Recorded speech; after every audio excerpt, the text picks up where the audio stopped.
What's going on, everybody? It's your boy Ron with John B.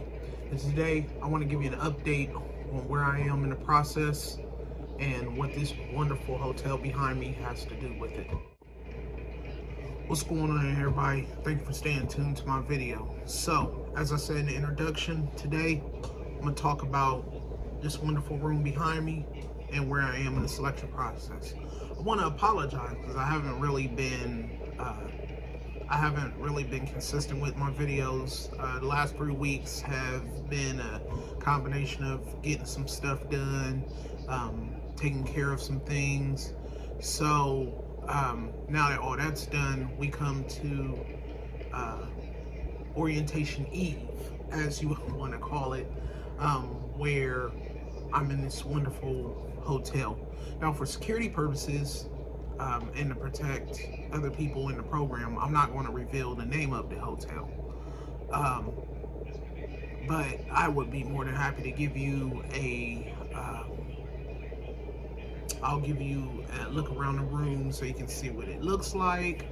I'll talk to you about the check-in process I had to deal with, and any other things that will lead into orientation tomorrow. So, just to catch you back up from the last video we left off at, basically was me going over the email I received from Schneider and the details of orientation and when I had to be here, where I had to be, and all that information. So today is Sunday, and obviously I'm here at the hotel. So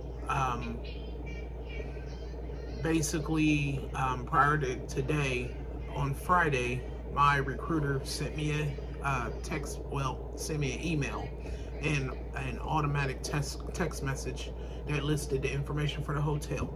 So generally they like to wait until 3 to 4 days before the training, before your orientation starts, to give you that information. I think a lot of that is for safety reasons and the fact that they probably use several hotels. So based on availability, they want to figure out what's available and where. So I got a text message and an email stating where the hotel was and what time check-in was and all the details about the hotel. Later that day, at about 2 or 3 or so, the recruiter called me. And as my previous conversations have stated, they call and except it wasn't my regular recruiter, it was another recruiter, because my recruiter was actually out for the week, so she transferred her people to this other recruiter. He gave me an update about where we were and confirmed that I got the hotel information, and again asked if I had any questions, which I did, as always. I actually did have a question. So it was about the policy in regards to the fuel and how that works. So basically, give me a second here. Find this. Yep, found it. Okay. So this here is my fuel receipts when I got to Indianapolis. So basically, before you leave, you fuel your car. You use that fuel to get you here. And then when you get here, you fuel again to get you back to full. And that's what they pay you for, the amount you used from the time you fueled at home to the time you got here. Obviously, based on the type of vehicle you have, they're obviously aware of how much gas it would take for you to get here, and based on distance, and I'm sure they can calculate. So chances are you can't beat their system. They've been doing that so long and paying on fuel so long. I'm sure if you had a Honda Accord and you showed up here with a $50, $60 gas receipt, you know, obviously you didn't follow the rules. Now, it's not to say that they won't compensate you for that, but obviously they know that you did something wrong. But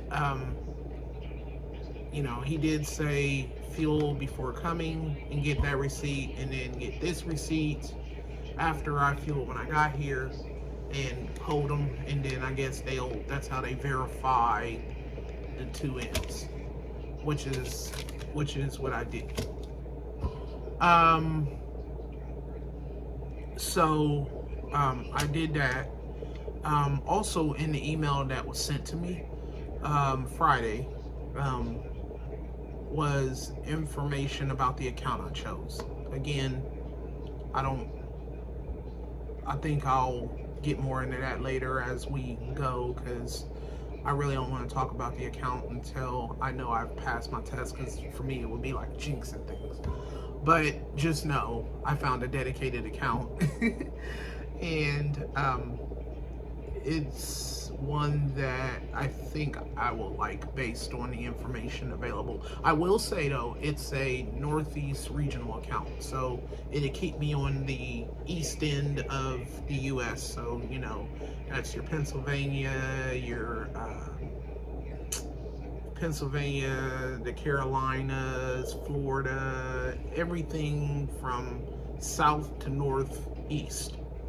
So, no New York City, because Schneider doesn't do a lot of that. So got all that done. So getting to the hotel, I checked in around 5 p.m. Check-in process was fairly straightforward.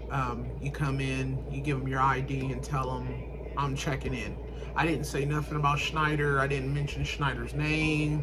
I just gave the receptionist my ID and she pulled up my information. And they keep, for everybody who's coming for Schneider, I guess they actually keep daily documentation. So they know who's coming and what day they're coming, and they print that information out and they have it sitting there. So she picked up the packet with my name. She verified my phone number with me, and then handed me the instructions for the hotel and the rules from Schneider. So, let me show you these 2 papers, and eventually here in a moment I'll get around to showing you the hotel room, because it's actually a nice room. So, I just want to make sure none of the hotel information is on here before I show this to you. So,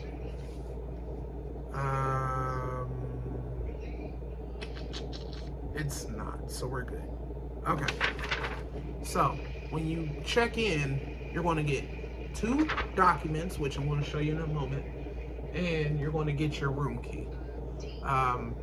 So, this first document here just gives you your student schedule and your driver information sheet. So this schedule will show you basically outline what you do for your first day of orientation. So obviously I have a morning session, so what time I need to be at the operating OC and Monday through Friday, and what time I would need to be there on Saturdays. And then this is just for the first day. So what happens is when you go to orientation the first day, they'll give you your permanent schedule for the rest of training. This here is a list of rules from the hotel, but I would also imagine that this applies specifically also to Schneider. So obviously you can read it for yourself, where the vending machines are, coin laundry, which, keeping in mind that once you become a employee of Schneider, you would probably have access to their amenities. So this coin laundry you probably wouldn't have to worry about, because I believe if I heard right, it's free at the OC, but I'll confirm all that tomorrow. Um, the um, room service once a week, um, and before then, it's if you need it. Um, it says all supplies can be um, supplied. It talks about the front desk for checkout, which obviously you'll definitely want to let them know so you can clean the room. And then coffee and juice available 24/7 in the lobby. So, with this coffee and juice, I actually went down there because I wanted some orange juice. And the orange juice tasted like water, which means that there probably wasn't none in the machine. But at the time, she had a line, and I think a lot of those people were coming in for orientation. So I was like, I'll just go down there later and ask. So, that's pretty much that. So with that being said, I'm going to go ahead and give you a tour of the room, and we'll go from there. Okay? Stay tuned.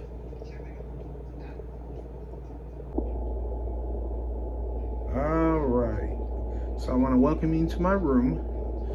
So this is pretty much it. As you see, there's nothing to brag about here. It's just a bedroom with everything. So to go over a few things, that's my bag, my clothes. Obviously, you don't need to bring that big of a bag, but I would rather overpack than underpack. But I have a backup plan for that, which I'm going to tell you about in a minute. Because some people watching this video are going to look at it and be like, you can't put that in the trainer's truck. Yeah. This is the space over here on the floor. Those are clear my shoes. This is the bathroom area. I haven't touched this since I've been here.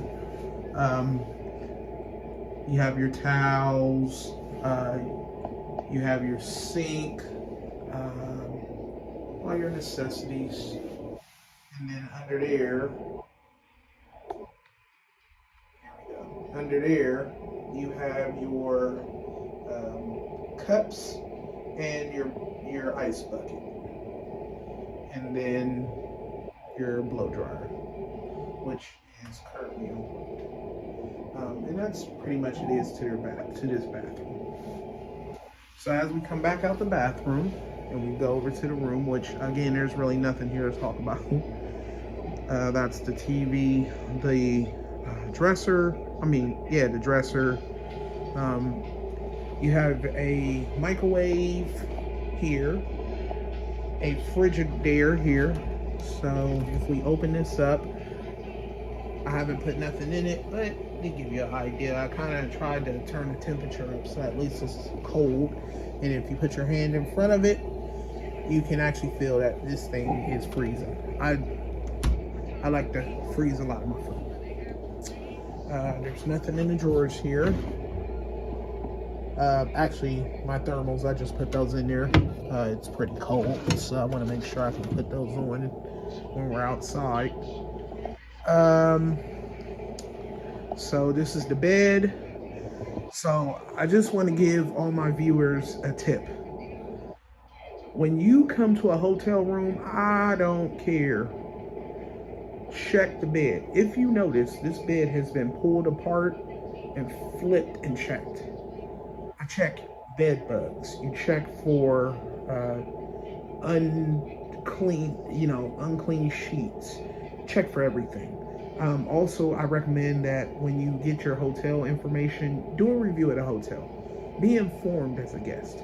Figure out what's around you, what's to do, all those different things.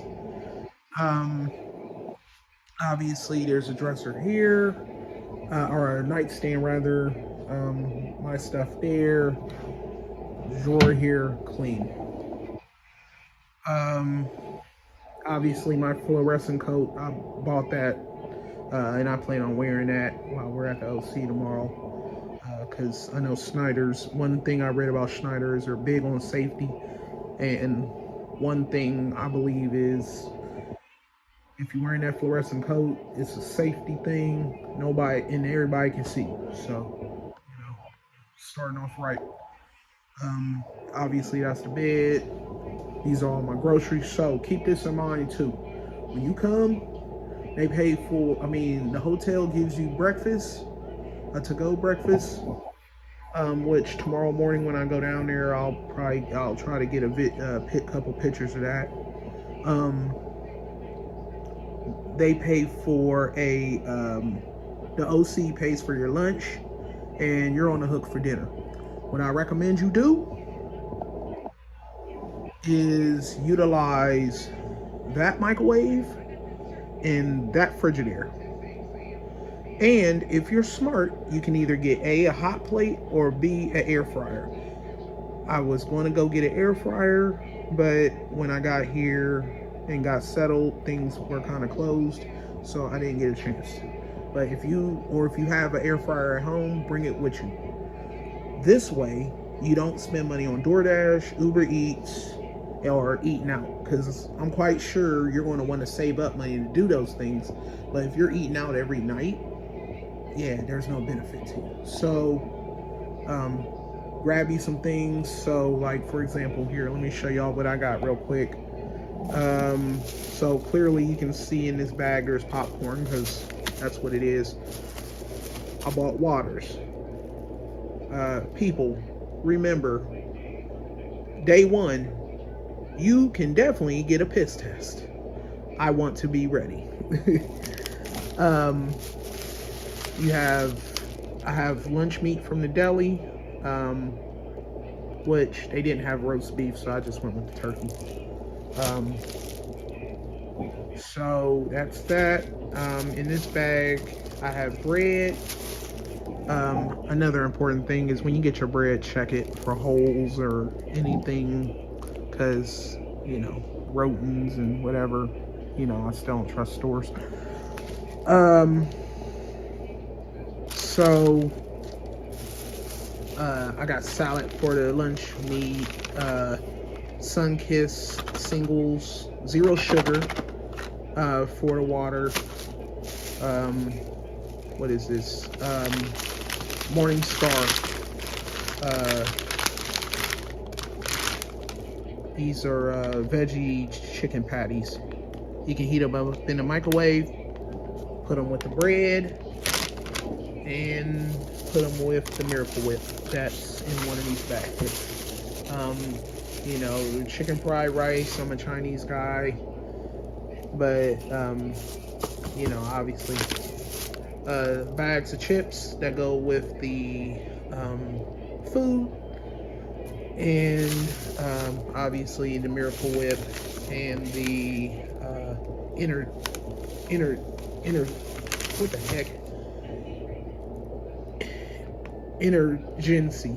So basically, this is a immune booster. Clearly, it's good to put in your drinks to help you through this COVID period and to help you combat coming down with any colds. I was recommended to get this by somebody, and obviously, if I take it once a day, it'll help me combat things. So while we're out here in the elements, so that's all that. That's my bed, obviously. That's the chair. That's the closet. There's not a lot here to talk about. There's really not. There's really not a lot here. That there is a picture. Clearly, it's turned around for privacy purposes. But that's a personal picture that's turned around for privacy purposes. So that's pretty much what the room is. And that's my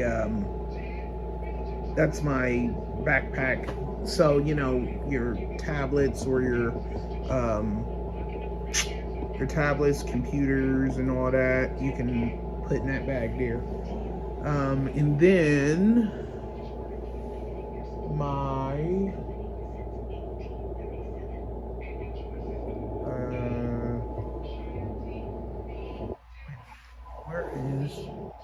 Uh-oh, I'm missing a bag. I forget the... Oh, no, I didn't. Oh, okay, sorry. Sorry, guys. I was looking for that bag. And I was like, oh, wait a minute. I think I left it downstairs. So this is my carry-on bag for my trainer's truck. So what my goal is to take about 25% of the items here. So that's undergarments, socks, pants, shirts. Roll those items up and put them in that suitcase and take that suitcase on the trainer's truck so that I have enough space. Or the way I've been looking the last couple of days, a lot of trainees have been having to share trainers. So in the unlikely event that I get assigned to a hotel while during in my training period on the truck, I have something to roll around that I can just put my clothes in. So that's pretty much that. Um, so that's pretty much the room there. So, pretty much here, guys, there's nothing to talk about or write home to mom about. It's, for the most part, it's a nice room. It's a it's a real nice room. It's very spacious. This is a single occupancy, so I know with COVID they don't want people to share rooms. So clearly, this room is my own room. I don't have to share it with nobody, and I'm in here until it's time for me to go see my trainer on the truck. So I want to thank you for watching my videos, and I want to ask you to just go ahead and like and subscribe these videos. Again, as I've always said, if the video don't help you, it'll help somebody you know. And with the interest in trucking and them wanting to hire 18-year-olds, I'm sure there's somebody out there who would love to watch this video and see the experience I'm having with Schneider. So go ahead, like and subscribe. Also, I want to thank, oh my God, like over the last 3 weeks, I've probably got like 10 new subscribers. So I want to thank those people. In my next set of videos, though, as an incentive for me to get new subscribers and as an incentive for to recognize the people who take time to watch these videos, I'm gonna give you a shout out. And maybe, when we get to a certain amount of videos, maybe, I don't know, I might do a random draw and send out a gift card of a certain amount. So we'll see. You know what I'm saying? I want to play around with some ideas. I want to work to get the trust and the interest of the people in in the trucking community, and the trust in people the trust and appreciation of people who are interested just as much in trucking. And like I said, let's get this going. Let's share it around. Yeah. So again, thanks everybody. If I don't do another video tomorrow, it'll probably be at the end of the week. That way I can have one big video to just show you, how everything happened. Which actually, that's what I might do. So look for my next video at the end of the week, to give you an idea of how my experience was, so that it's all wrapped in one. If there's anything of importance that I feel like you need to know during your journey, that's real important, I'll break in and do a video on that. But otherwise, I'll see you guys on Friday. Today is Sunday, so I'll put together stuff for the whole week. I'll see you guys Friday, and I love y'all. Peace out.